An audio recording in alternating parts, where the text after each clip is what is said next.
Ici, on fait l'installation de Minecraft à la maison, mais avant de commencer, on va vérifier si Minecraft est déjà installé sur votre bureau, sur votre ordinateur à la maison. Ça fait que moi, je vérifie, puis j'ai déjà un Minecraft installé. Ça fait que comme vous pouvez voir, il y a un Minecraft qui est là, mais c'est pas Minecraft la version éducation. Ça fait qu'on va le laisser s'ouvrir. Vous voyez, c'est supposé d'être écrit Minecraft Education Edition. Puis en bas, vous regardez la version 1.14. Ça, c'est pas la version éducation. Donc, on ferme celui-là. On va aller sur un navigateur. Moi, je prends Google. Je fais une recherche pour Minecraft Education. Mettez pas un accent aigu. Mettez Minecraft Education.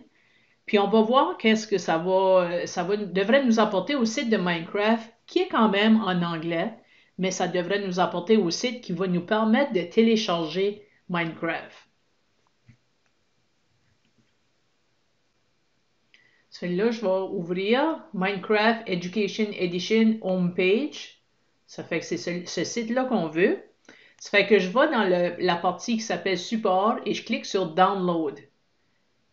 Sur cette page-là, il me donne plusieurs options pour télécharger. Le premier, c'est je peux choisir ma version de Windows. L'autre, c'est le Mac et ensuite l'iPad.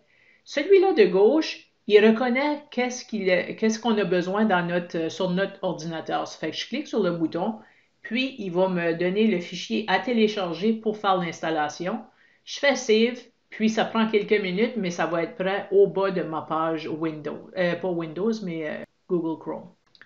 Après que le téléchargement est terminé, je peux cliquer en bas à gauche sur Google Chrome, sur la petite flèche, puis dire afficher dans le dossier et ensuite cliquer sur Minecraft Éducation. Ça, c'est le dossier d'installation ou le fichier d'installation.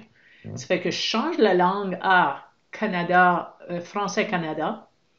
Puis ensuite, je fais Next. Puis suivant pour la suite. Puis ici, on dit qu'on accepte la licence. Puis moi, j'ai choisi de le laisser s'installer à cet endroit-là. Donc, je fais juste suivant, puis je le laisse s'installer. Je demande aussi une icône sur le bureau, puis je le laisse continuer. Moi, c'est sûr que mon installation, j'ai besoin d'être administrateur de l'ordinateur pour le faire. Ça fait qu'il faut que j'entre un mot de passe, mais si vous êtes administrateur de votre ordinateur, allez-y, ça devrait se faire tout seul l'installation.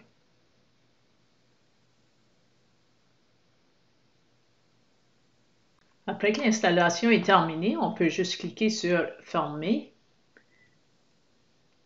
Puis on choisit de lancer Minecraft, bien sûr.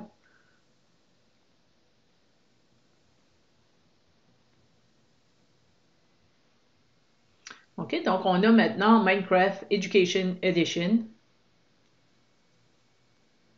Moi, il s'ouvre par défaut parce que je suis déjà branché, mais je vais vous montrer comment le faire. Si vous avez tout ça en français, c'est correct. Sinon, allez sur Paramètres, puis défilez dans le menu, puis allez voir Langue, puis choisissez Canada français. Mais s'il est déjà en français, vous n'avez pas besoin de faire ça. Je sors de Paramètres et vous êtes prêt à jouer. Je vais me déconnecter afin de vous montrer comment on fait pour se connecter. OK, ça fait que je vais juste...